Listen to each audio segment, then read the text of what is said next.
오늘 이 밤에 이루어지기를 간절히 소망합니다. 아멘. 오늘 우리에게 주신 말씀인 갈라디아서 6장 13절부터 18절의 말씀을 통해 다시 새겨져야 할 흔적이라는 제목으로 하나님의 말씀을 또 전하고 듣고자 합니다. 러시아에 한 예술가가 있습니다.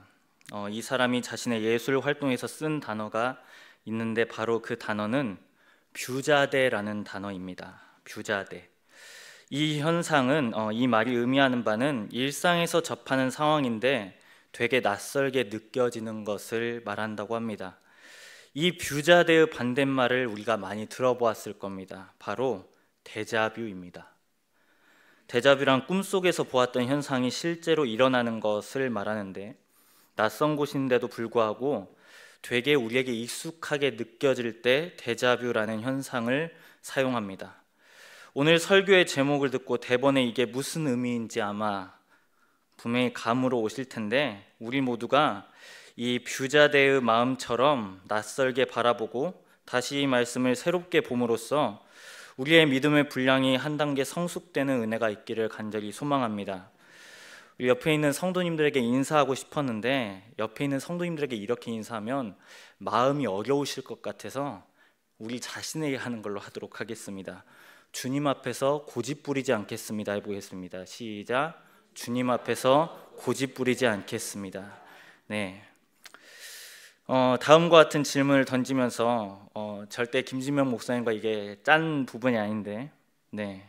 마지막에 목사님께서 마지막 인도하시면서 이러한 마무리로 인도 멘트를 하셨는데 예수 그리스도면 충분하다라는 그러한 맥락으로 인도하셨습니다. 여러분은 어떠신가요? 예수 그리스도면 충분하신가요? 네. 이 마무리 즈음에도 다시 이 질문에 우리가 생각해보고 답을 내려보았으면 좋겠습니다. 이 예수가 전부다라는 이 고백은 되게 신앙적인 표현일 겁니다. 세속의 흐름을 따르지 않고 우리의 신앙적인 의지를 아주 결연한 표현으로 잘 나타내는 말일 겁니다. 동시에 이 말은 우리의 신앙의 출발점과 끝점이 우리에게 필요한 것은 단 한 가지임을 알려주기도 하는 것입니다. 그것은 바로 예수 그리스도라는 겁니다. 우리 신앙에 예수 그리스도면 충분하다라는 말은 그 외에 어떤 것도 더 필요하지 않다라는 말일 겁니다.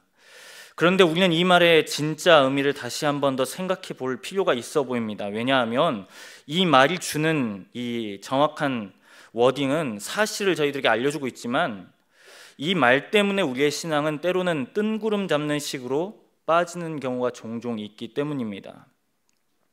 이 말의 진짜 의미는 예수 그리스도가 우리에게 누구이시고 예수님이 어떠한 일을 우리를 위해서 행하셨는지를 알려주시는 말일 겁니다.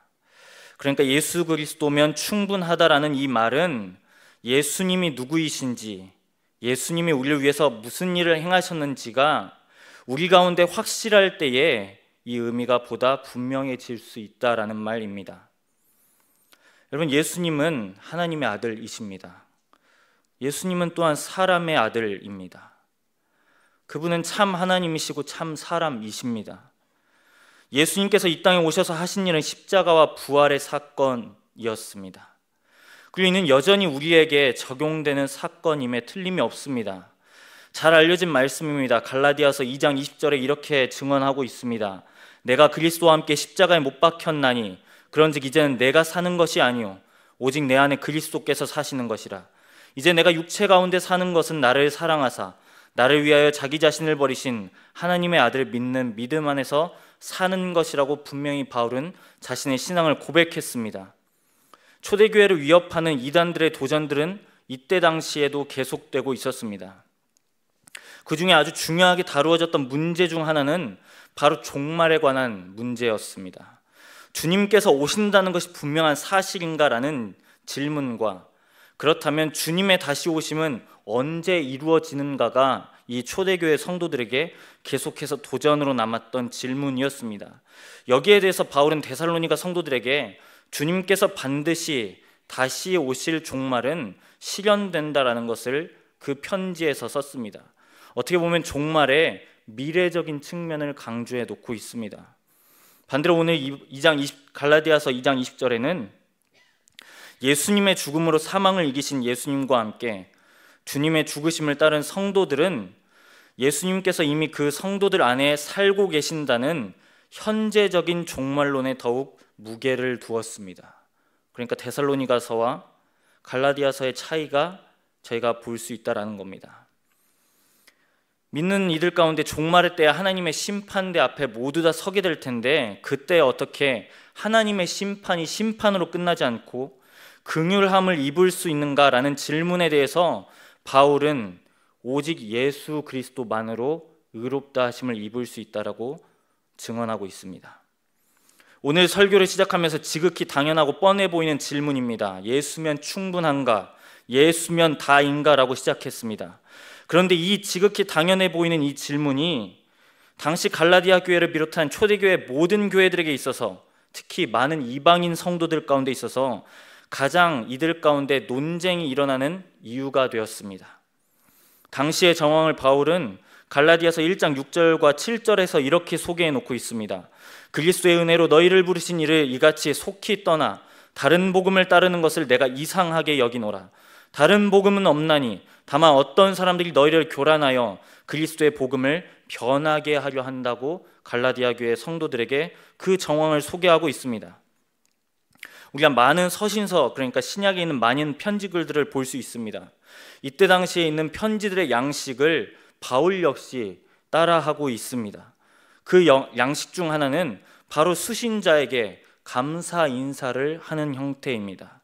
그런데 갈라디아서는 이 바울이 느끼기에 상당히 큰 문제 가운데 있기 때문에 이 답습되었던 양식을 따르지 않고 이 인사를 생략해 버릴 만큼 이 사람에게 있어서 복음의 문제는 너무나도 중요한 문제였습니다. 갈라디아 교인들이 가졌던 문제는 다른 문제가 아니었습니다. 그건 바로 다른 복음에 빠졌다라는 것입니다. 이것을 정확한 의미를 되살려서 번역한다면 가짜 복음, 거짓 복음이라고 할 수 있습니다. 이건 복음이 아닙니다. 복음인 척을 하는 겁니다. 진짜 복음은 따로 있는데 가짜 복음을 따르고 있다라는 것입니다. 이게 지금 버젓이 갈라디아 교회 가운데 성행하고 있었던 것 같습니다. 그래서 복음으로 교회를 세우고자 했던 이 바울은 이러한 교회의 위기를 깨닫고 그의 편지 아주 시작 부분부터 강력한 경고하는 내용을 적어서 이 사람들에게 보내주었다라는 것입니다. 여기서 말하는 거짓 복음은 히브리서에도 다루고 있는 내용인데, 바로 유대교에서 말하는 바를 아주 극적으로 몰아붙이려는 시도가 여기에 해당합니다. 우리는 이를 유대주의 정도로 부를 수 있겠습니다. 이 유대주의가 기독교와 극명하게 대립되었던 부분은 이 유대주의 역시 예수를 주님으로 고백하는 것에 다름이 아닙니다. 예수 그리스도를 고백하는 것 역시 유대주의 역시 따라가는 사실이었습니다. 그런데 거기서 넘어서 유대교가 지키고자 했던 많은 전통들, 신앙의 표지들, 유대인으로서의 정체성을 드러내주는 많은 그러한 핵심적인 부분들을 반드시 지켜야지만 하나님의 구원받은 백성이 될 수 있다라고 유대주의자들은 주장했다라는 것입니다. 한마디로 정리하면 예수를 그리스도라 고백해야 하지만 그것만으로 구원받을 수 없다라는 것입니다. 그리스도인이 되기 위해서는 철저하게 먼저는 유대인이 되어야 한다라는 게 이 사람들의 입장이었습니다. 초대교회가 이를 두고 상당히 고심했던 정황을 우리는 사도행전 15장에서 발견할 수 있습니다. 이 장에 가면 가장 첫 번째 공의회인 예루살렘 공의회의 모습을 알려주고 있습니다. 기독교 공동체 안에서 이 문제를 두고 유대주의를 따라야 구원을 얻을 수 있는가에 대한 대립들이 일어났다라는 것입니다. 이방인들이 분명 복음을 듣고 회심했는데 여기에 더해서 유대주의가 지키려고 하는 그 전통을 이방인들에게 적용시켜야 하는가라는 이 여부를 이 공의에서 다루었다라는 것입니다. 결국에 이러한 대립과 논쟁을 통해서 얻은 결론은 이방인 회신자들에게 유대주의가 고수했던 이러한 전통들, 할례, 제사법, 음식법과 같은 이러한 많은 정통들을 강요하지 않기로 결국에 합의를 보게 되었습니다. 사도행전 15장 19절부터 20절에 야고보 사도는 이것을 두고 자신의 입장을 이렇게 설명하고 있습니다. 그러므로 내 의견에는 이방인 중에서 하나님께로 돌아오는 자들을 괴롭게 하지 말고 다만 우상의 더러운 것과 음행과 목매어 죽인 것과 피를 멀리하라고 편지하는 것이 옳다라고 자신의 입장을 소개하고 있습니다. 초대교회 가운데 이 유대주의 논쟁은 신앙의 본질을 두고 갈등을 빚었던 상당한 첨예한 대립이었습니다. 바울은 이것을 두고 아주 분명하게 정리합니다. 그건 유대주의를 숭상하는 자들의 입장을 분명히 반대했다라는 것입니다. 이 유대주의자들이 지키는 할례, 제사법, 음식법, 안식일 준수 등 유대인들이라면 자랑스럽게 여겼던 이 많은 규칙들을 갈라디아 지역에 있던 이방 성도들이 혼란스럽게 따라갔다라는 점을 우려했다라는 것입니다. 그런데 바울은 단 하나의 조건을 제시하고 있습니다. 진정한 하나님의 백성이 되고자 한다면 이 전통이 아니라 오직 예수 그리스도라는 것입니다. 그 외에 무언가가 더 필요한 건 아니다라고 결론을 내리고 있다라는 것입니다. 오늘 함께 읽은 본문은 이 갈라디아서 편지를 마무리하는 장면입니다. 다시금 갈라디아 성도들에게 핵심을 재차 반복하고 있는 내용을 적고 있는데, 서두에서도 이 그리스 로마 편지의 양식은 감사 인사가 들어가는 것이라고 했습니다. 말미에도 똑같이 그 감사 인사를 전하는 게 일종의 규칙이었습니다. 그런데 여기에서도 바울은 그 감사 인사와 수신자를 향한 축복의 말을 빼버리고 이 중차대한 사실만을 적어두고 이 갈라디아서를 마무리하고 있습니다. 그만큼 지금 이 문제는 사도 바울에게 있어서 상당히 큰 문제로 인식되어졌다라는 것입니다. 지금 교회가 진짜 복음과 가짜 복음 사이에서 이것을 따르고 저것을 버리느냐의 중차대한 기로에 놓여 있었기 때문에 마지막 인사도 그리고 축복도 건너뛰고 있다라는 것입니다. 결국 이 사람들이 갈라디아 성도들에게 당부했던 단 한 가지는 오직 예수 그리스도였다라는 사실입니다. 그리고 오늘 함께 읽은 본문에서 이것을 어떻게 표현하고 있냐면 그것은 바로 십자가입니다. 오늘 본문에서 그리스도의 십자가와 비교되는 단어가 있습니다. 그것은 바로 할례입니다. 할례는 유대인의 표지입니다. 더 확장시켜서 해석하면 하나님의 자녀가 되는 표지로 주신 구약의 일종의 장치였습니다. 그런데 유대주의자들은 이방 신자들이 그리스도의 십자가가 아닌 할례를 받도록 계속해서 억지로 요구했다라는 것입니다. 그렇다면 이 사람들이, 유대주의자들이 왜 이방인들임에도 불구하고 유대인의 표지를 받게 했는가라는 질문이 따라올 수 있습니다. 우리는 그 답을 12절의 증언에서 발견할 수 있습니다. 무릇 육체의 모양을 내려 하는 자들이 억지로 너희에게 할례를 받게 함은 그들이 그리스도의 십자가로 말미암아 박해를 면하게 하려 한다라고 하는 것이었습니다. 여러분, 십자가는 당시 최고의 사형 장치였습니다. 그리고 가장 수치스러운 죽음을 가리키는 대표적인 형벌이었습니다. 이때 당시에 기독교는 국교가 되지 않았습니다. 기독교는 여전히 박해를 받는 종교의 대표였습니다. 반대로 유대교는 이 로마 사회에서 어느 정도 공신력 있는 종교로 인식되는 시기였습니다. 그래서 로마 황제 숭배 사상과 계속해서 맞물려 있는데, 황제에게 돌아가야 할 영광이 십자가형에서 죽었던 예수라는 인물에게 황제 숭배와 관련된 많은 단어들을 썼기 때문에 그리스도인이라는 이 별칭은 영광스러운 별칭이 아니라 당시의 그리스도인의 의미는 반역의 무리, 반역의 도당, 반역의 온상이라는 인식이 있었습니다. 그에 비해 유대교는 로마의 간섭을 별로 받지 않은 채 상당히 비교적 자유롭게 종교 생활을 할 수 있었습니다.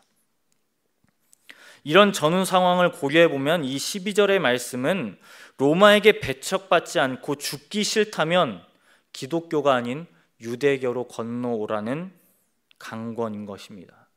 그리고 그 표지로 할례를 받으면 이방인이어도 당신들은 얼마든지 자유롭고 편하게 종교 생활을 유지할 수 있다라는 것이 이 유대주의자들의 논리였습니다. 정말 역사적인 기록으로 보면 아무리 이방인으로 태어나고 자랐어도, 그리스도인이 되었어도 유대인들처럼 같이 할례를 받았다면 로마는 이 사람을 이방인으로 보는 게 아니라 유대인으로 인식했습니다. 그래서 할례를 받은 이방인들은 자연스럽게 박해를 피할 수 있었습니다. 이방 성도들에게 이 할례를 종용했던 유대주의자들은 결코 예수 그리스도를 부인한 게 아니었습니다. 그들 역시 예수를 그리스도라고 했습니다. 하지만 불리한 상황이 언제든지 닥치면 자신들은 유대교로 개종할 수 있는 여지를 남겨두었습니다.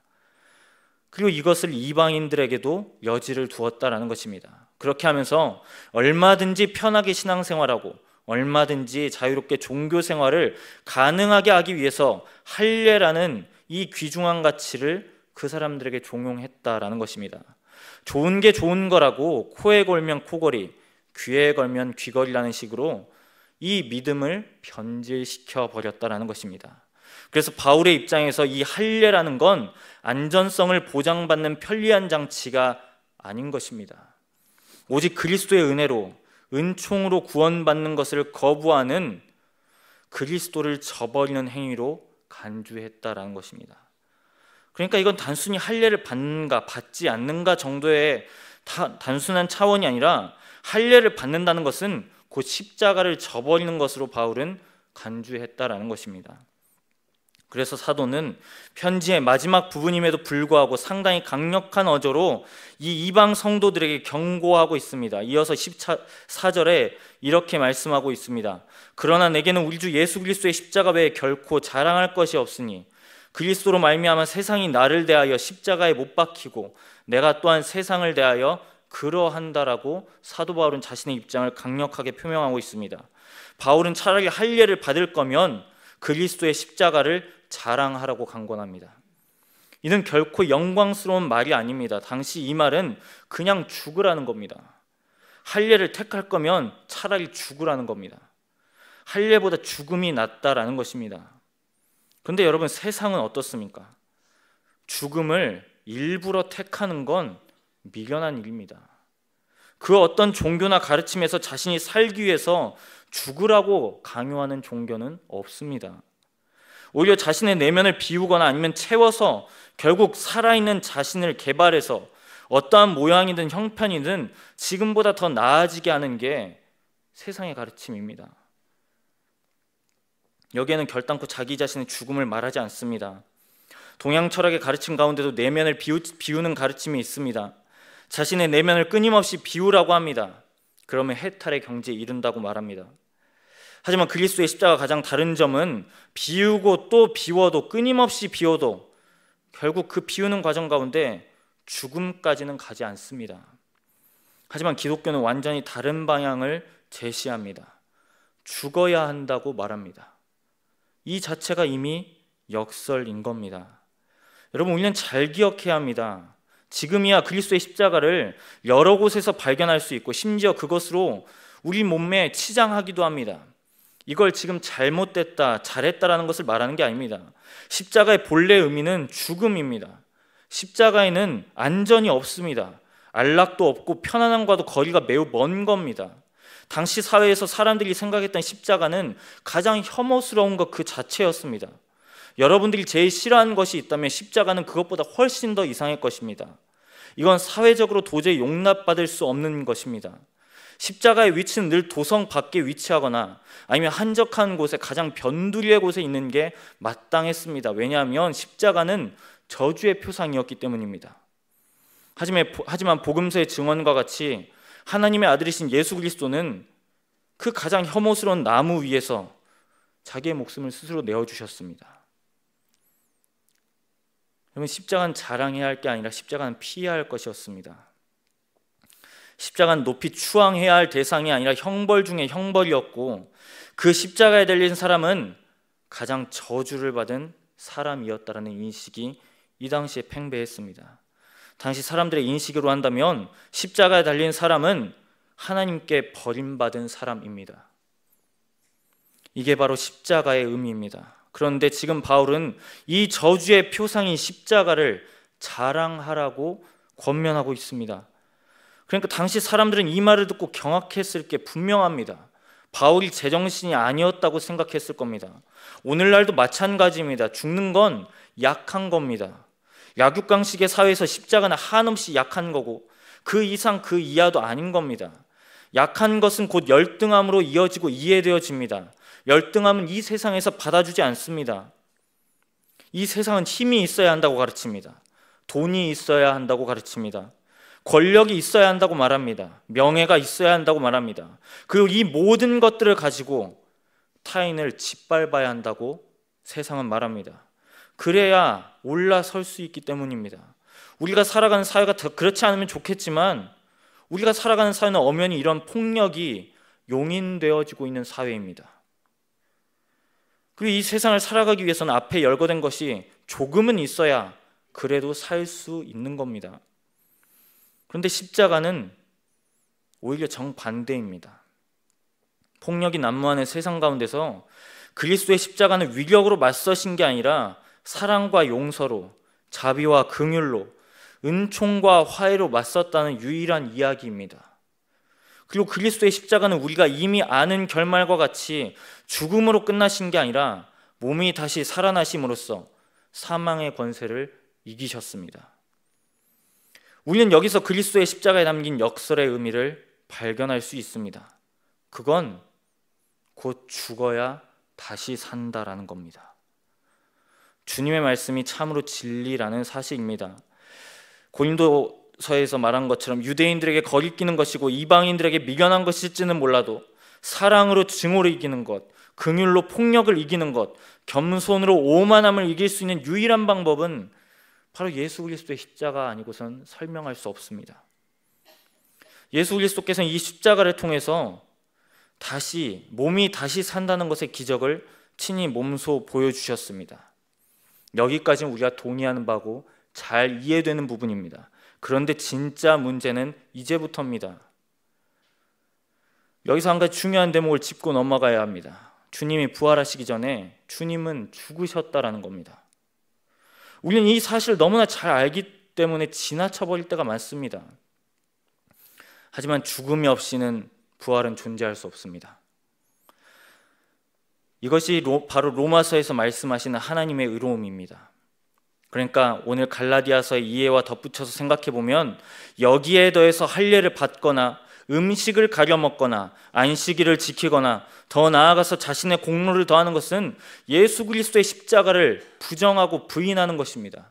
십자가를 부끄럽게 여기는 것이고 십자가가 없어도 내 자신은 괜찮은 종교 생활을 할 수 있다는 오만함이라는 사실을 우리는 분명히 깨달아야 한다는 것입니다. 여러분, 우리가 자랑할 게 무엇이겠습니까? 돈입니까? 지식입니까? 명예입니까? 아니면 영향력입니까? 아니면 여러분들의 자녀들입니까? 여러분들이 자녀들이 다니고 있는 학교인가요? 자녀들의 소득인가요? 아니면 우리가 보장받는 노후의 생활인가요? 아니면 어딘가에 사놓은 땅이 먼 훗날 개발이 된다는 소식 때문에 치솟는 가격이겠습니까? 한국 사회는 유독 세 가지 연관을 여전히 이용하고 있습니다. 학연, 지연, 혈연입니다. 다 아닙니다. 우리가 자랑할 수 있는 건 바로 그리스도의 십자가입니다. 그리스도의 십자가를 자랑하기 위해서 우리는 꼭 거쳐야 되는 관문이 있습니다. 그건 바로 주님처럼 죽어야 한다는 겁니다. 진짜 문제는 바로 우리는 죽기를 그 누구보다도 싫어한다는 점입니다. 우스갯소리지만 이건 웃긴 얘기가 아니라 슬픈 우리의 자아상을 폭로하는 이야기 중 하나입니다. 누군가 하나님께 이런 기도를 드렸다고 합니다. 하나님, 저는 하나님 앞에 쓰임받기를 원합니다. 하나님, 나를 통해 영광을 받아주십시오. 내 삶을 사용하여 주십시오라는 기도를 드렸다고 합니다. 얼마나 신앙적인 표현이고 훌륭한 내용을 담은 기도입니다. 거듭 같은 내용으로 기도를 올려드렸다고 합니다. 그런데 하나님은 아무 응답도 없으셨답니다. 왜냐하면 기도하는 사람이 죽으려 하지 않았기 때문입니다.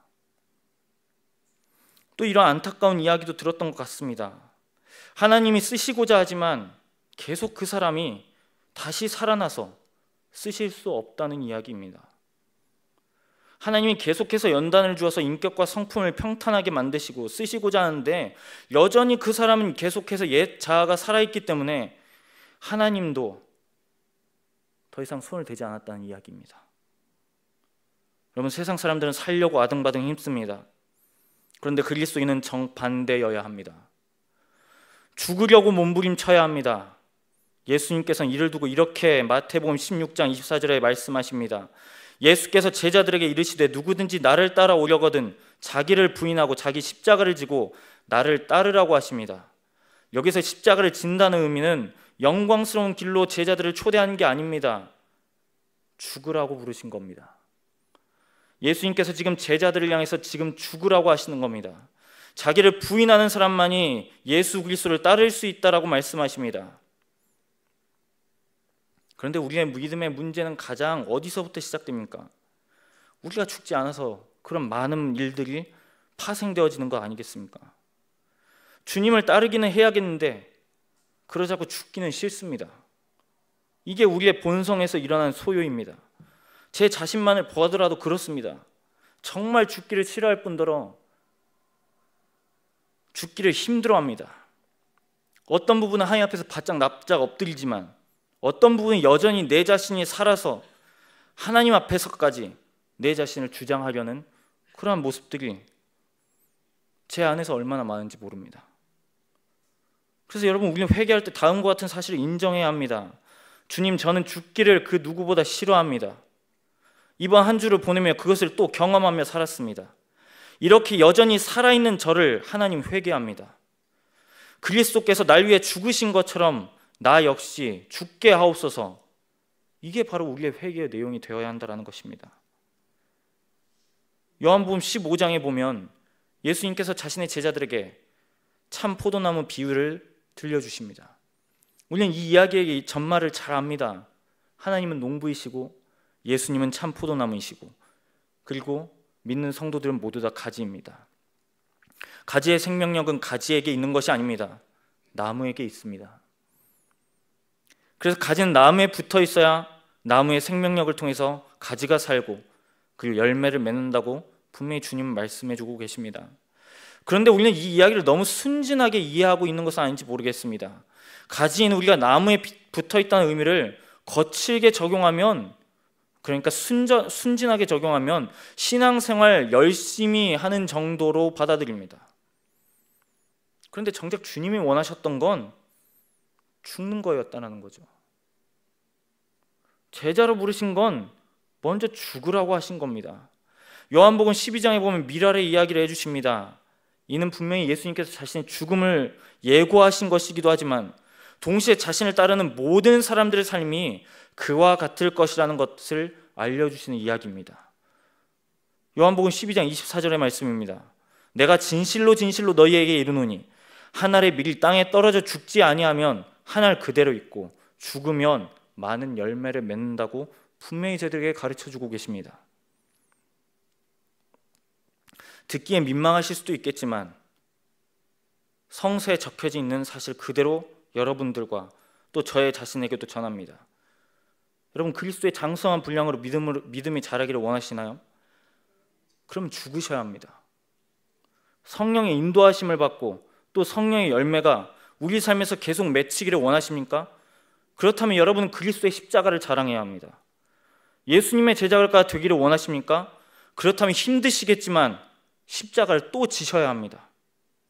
이게 지금 성서에서 우리에게 제시하는 유일한 방법입니다. 예수님께서는 결탄코 자신의 제자들이 살아있는 모습 그대로 나오기를 원하지 않으셨습니다. 이전의 자는 다 버리게 하셨습니다. 예수님께서 니고데모와 이를 두고 이야기하셨을 때 거듭나지 아니하면 하나님의 나라를 볼 수 없다라고 분명히 알려주십니다. 성령으로 나기 위해서는 세상의 방법으로 할 수 없습니다. 성령으로 나기 위해서는 우리가 강해져서는 결코 될 수 없습니다. 오히려 우리가 작아져야 하나님이 커지는 것이고 우리가 죽어야 우리 안에 계신 예수 그리스도가 살 수 있다라고 주님은 가르쳐주고 계신다라는 것입니다. 그래서 여러분, 죽음이라고 하는 것은 그리스도인에게 있어서 저주가 아니라 자랑이 될 수 있는 겁니다. 십자가에서 계시는 하나님의 영광은 죽음을 통해서 더욱 꽃피우게 되었다라는 것입니다. 그래서 십자가는 영광이 되는 것이고 자랑이 될 수 있는 것입니다. 세상은 이해 못하고 미련하다고 말하고 죽어서 무엇을 할 수 있고 죽어서 어떻게 그것이 가능하겠냐고 조롱할 수 있습니다. 하지만 이 역설의 진리를 붙잡는 사람들은 십자가는 가장 영광스러운 자리일 겁니다. 내가 죽고 그리스도의 생명으로 꽃피우는 자리가 되는 것입니다. 내 자아가 다 끝나고 그리스도의 생명으로 다시 시작하는 자리인 겁니다. 그래서 그토록 예수님께서도 십자가를 지는 과정에서 주님 역시 그 십자가의 무게에 대한 고뇌가 분명히 있었지만 십자가를 기꺼이 지셨던 이유는 주님의 죽음에 동참한 모든 사람들에게 죽음이 아니라 생명을 주시기 위함이었다는 것입니다. 그리고 오늘 갈라디아서를 쓴 바울은 이를 두고 15절에 이렇게 증언합니다. 할례나 무할례가 아무것도 아니로되 오직 새로 지으심을 받는 것만이 중요하니라. 바울에게 있어서 할례도 무할례도 중요한 문제가 아닙니다. 바울에게 중요한 것은 십자가로 자신의 옛 자아가 죽는 것이 중요한 겁니다. 자신의 옛 자아가 그리스도의 옷 입어서 새로운 자아로 태어나는 게 더 중요하다라는 것입니다. 더 나아가서 17절에서 자신의 몸에 예수의 흔적을 지니고 있다라고 소개하고 있습니다. 이것은 지금까지 바울이 전도 여행을 다니면서 복음을 전파하면서 예수의 제자로 살면서 그리스도의 십자가를 자랑하면서 받은 온갖 수모와 육체적 고통과 정신적인 고난, 모든 상흔들을 말하는 것입니다. 그런데 유대주의자들은 할례를 통해서 이런 상처를 비껴가라고 강요한다라는 것입니다. 하지만 바울은 지금까지 살아오면서 자신이 받았던 이 모든 수많은 상처들이 상처로 끝나는 게 아니라 자신에게 영광으로 남았다고 자기 고백을 하고 있는 것입니다. 그는 분명히 혈통으로는 분명히 유대인입니다. 그렇기 때문에 유대주의자들이 그렇게 숭상했던 할례 역시 이 사람에게 있었습니다. 하지만 그가 기억했던 흔적은 할례가 아니라 그리스도의 십자가였습니다. 그가 이방인들 앞에 섰을 때 그는 유대주의자들과 같이 할례와 같은 전통을 자랑하지 아니하였습니다. 그가 자랑했던 것은 오직 예수 그리스도의 십자가 외에서는 다른 것이 없었습니다.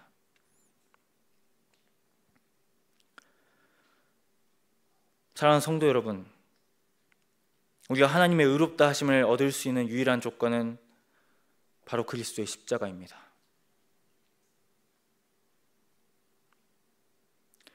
우리에게 다시 새겨져야 할 흔적 역시 그리스도의 십자가입니다. 우리가 자랑해야 한 유일한 무엇이 있다면 그것도 그리스도의 십자가입니다. 여러분 기억하십시오. 십자가 없는 빈 무덤은 존재하지 않습니다. 죽지 아니하였는데 어떻게 장례의 절차가 뒤따를 수 있겠습니까? 그렇기 때문에 죽음이 없는 부활은 존재하지 않습니다. 그리스도께서 우리를 위해서 죽으신 것은 그냥 죽으시기 위함만이 아니었습니다. 결국 그 죽음을 통해서 우리를 살리시기 위함이었습니다. 영원한 생명을 주시고자 예수님께서는 기꺼이 죽음의 자리로 나아가셨습니다. 주님께서 이 땅에 죽기 위해 오셨음을 기억하는 대림의 절기를 저희들이 보내고 있습니다. 우리 모두가 나를 살리시기 위해서 오신 주님 때문에 우리 역시 죽을 수 있는 용기가 있기를 간절히 소망합니다. 죽음의 역사를 깨닫는 은혜가 있기를 바랍니다. 그리스도인에게 있어서 죽음은 부활을 예비하는 단계입니다. 내 자아의 죽음은 곧 그리스도의 생명으로 다시금 살 수 있는 기회를 얻는 것입니다. 그래서 그리스도인의 죽음은 영생으로 나아가는 예비 단계입니다. 그러니 여러분, 우리는 십자가를 우리 마음에 새김으로써 늘 죽으실 수 있기를 바랍니다. 나의 자아가 끝날 때야 비로소 우리는 예수 그리스도의 생명으로 꽃피울 수 있습니다. 다시 한 번 더 이 말씀을 읽고 오늘 말씀을 마무리합니다. 내가 그리스도와 함께 십자가에 못 박혔나니 그런즉 이제는 내가 사는 것이 아니요 오직 내 안에 그리스도께서 사시는 것이라. 이제 내가 육체 가운데 사는 것은 나를 사랑하사 나를 위하여 자기 자신을 버리신 하나님의 아들을 믿는